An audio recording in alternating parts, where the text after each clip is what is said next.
Greetings. Uh, Towards the end of 1990s, the government of Maharashtra came up with a progressive idea of connecting Mumbai and Pune with an expressway, something called an expressway. तभी के time पे road बहुत बुरे हुए करते थे, तो बीच में घाट लगता था और रोड्स के बीच में डिवाइडर नहीं हुआ करता था, so on and so fourth. तो तभी के गवर्नमेंट ने एक आइडिया लाया कि क्यों ना मुंबई और पुणे को कनेक्ट करने के लिए एक धमाकेदार एक्सप्रेसवे बनाया जाए. तो एक एक्सप्रेसवे बनाया और वो एक्सप्रेसवे 2000 के आसपास बन के ओपन हो गया पब्लिक यूज़ के लिए. तो एक्सप्रेसवे बन गया और 2000 के आसपास वो खुल गया लोगों के यूज़ के लिए. और जो एक्सप्रेसवे बना है उसका जो कॉस्ट है, उस कॉस्ट की भरपाई के लिए गवर्नमेंट ने एक टोल नाका रख दिया. तो टोल नाका इसलिए रखा कि जो एक्सप्रेसवे बना है उसका जो कॉस्ट है वो कॉस्ट की भरपाई हो जाए. तो धीरे धीरे गाड़ियाँ आएंगी, हर एक गाड़ी पैसा भरेगी और धीरे धीरे ये सारा पैसा कंपेंसेट हो जाएगा. तो जो भी जितना भी पैसा है, तो 2002 में टोल नाका सेटअप हो गया. All vehicles that use the expressway were required to pay a certain amount in the name of toll.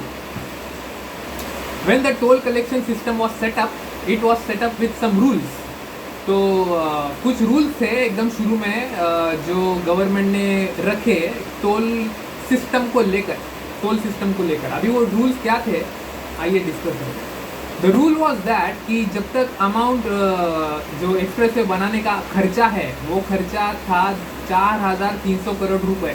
तो 4300 करोड़ रुपए जब तक कंपेंसेट नहीं हो जाते तब तक टोल नाका चालू रहेगा, या फिर 2019 तक. तो या तो 4300 करोड़ रुपए मिलने तक या फिर 2019 तक. उसमें थोड़ा सा एम्बिग्विटी है जिसके बारे में अपन बात करेंगे. Surprisingly this amount of toll was 4,300 crore rupees was collected by November 2016. तो 2016 नवंबर 2016 तक ही ये सारे पैसे की भरपाई हो गई. सो अगर गवर्नमेंट चाहती तो 2016 में टोल नाका बंद करती, जितनी भी गाड़ियाँ आ रही है जा रही है सबको फ्री ऑफ कॉस्ट.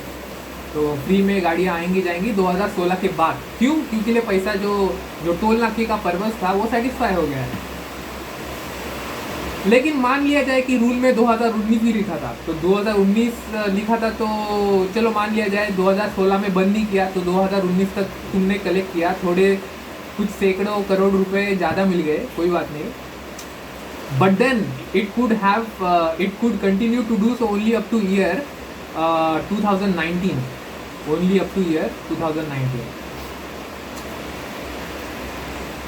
थोड़ा सा मेरा पावर पॉइंट गंदा है, मतलब रिप्रेजेंटेशन अच्छा नहीं है. Okay so but then it could continue to do so only up to year 2019, जैसे कि हमने डिस्कस किया. तो 2019 आया गया, टोल अभी भी कलेक्ट हो रहा है, तो टोल कलेक्ट होना बंद नहीं हो गया 2019 के जाने के बावजूद. Now activist like Pravin Wategaonkar have filed a PIL in the court, but to no avail. So thanks to these constructive people like Praveen Wategaonkar who are taking constructive steps towards this issue. So interestingly, far from relieving citizens from this unnecessary toll, the government says it will continue to collect toll till the year 2030. यानी 2019 में toll नाका बंद करना तो दूर, government कहती है कि 2030 तक टोल कलेक्ट करते रहेंगे. So this is the Hindu site. इस वेबसाइट से one can know that there are activists like Vivek Velankar, Praveen Wategaonkar, they are working on this issue. And Vivek Velankar says that the agreement between the MSRDC and IRB were nebulous and murky.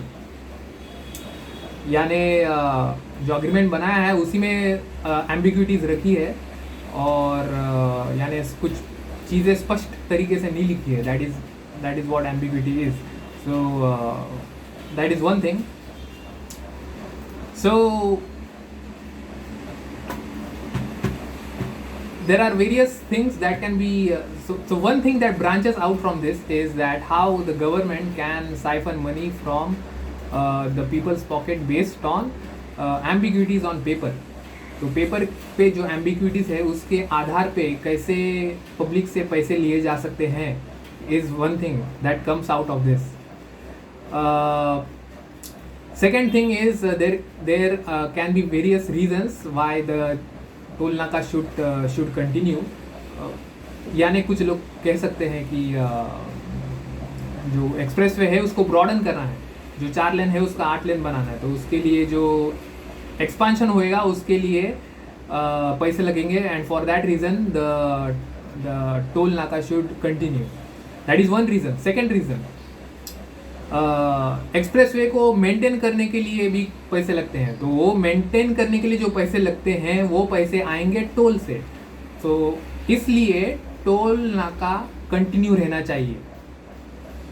That is another reason. So on and so forth. So there could be various reasons through which one can come up and one can argue that the toll naka should continue. But I think that for every reason there can be a counter argument. For example, अगर 4 लेन का 8 लेन बनाना है तो one can argue that after the expansion is done, you set up a toll naka and then collect money. यानी 4 लेन का 8 लेन बनाने के बाद toll नाका सेटअप करो नया और फिर पैसे उसके पैसे की भरपाई करो. क्योंकि अभी के जो करंट के जो गाड़ियां हैं वो लोग कह सकते हैं कि हम लोग तो 4 लेन यूज़ कर रहे हैं, तो हम लोग क्यों 8 लेन वालों का पैसा दें. बाद में जब 8 लेन बनेगा तभी तो आप टोल नाका रखोगे, तभी थोड़ी बंद करेंगे, तो टोल नाका तो चालू ही रहेगा. So that is one counter argument. Scrap the toll naka now, and after the expansion is done, make a new toll naka only for the compensation of the money took for the expansion. Second counter argument, maintenance. Expressway के maintenance के लिए पैसे लगेंगे, तो maintenance के लिए I suppose इतने पैसे नहीं लगते हैं कि आप टोल नाका ऑल टुगेदर एक टोल नाका चालू रखो. For example, take the analogy of a building को बनाने के लिए पैसे लगते हैं, बनाने के लिए पैसे लगते हैं, बिल्डिंग को कलर करने के लिए भी पैसे लगते हैं. लेकिन बिल्डिंग को कलर करने के लिए जो पैसे लगते हैं that is negligible compare to the amount of money it took to erect a building all together. सो मेंटेनेंस के लिए इतने पैसे नहीं लगते जितने कंस्ट्रक्शन के लिए पैसे लगते हैं. So the amount is negligible, so you cannot keep the toll naka to continue forever in the name of maintenance. That is it is not a good pretext. So that is one thing. So during the hearing of one of the petitions, a justice called Justice Kulkarni said that it is how much money people are spending only on toll. Is it justified? It is the duty of the government to provide good roads, said Justice Kulkarni. So it is of course the duty of the government to provide good roads, जिसके लिए public ने भी help किया है, government ने भी अच्छा काम किया है. We are very thankful for the government for the remarkable piece of infrastructure that it has provided to the people to connect them from Mumbai to Pune. तो जो एक्सप्रेसवे बना है वो बहुत ही अच्छा है. We are very very thankful for the government. However since according to the rules 2019 आया है और चला गया है, टोल नाका जो है वो स्क्रैप करना चाहिए and the government should relieve people from the unnecessary toll that it is imparting on the people, and the toll naka should be scrapped. So I hope you like this video. Thank you for watching.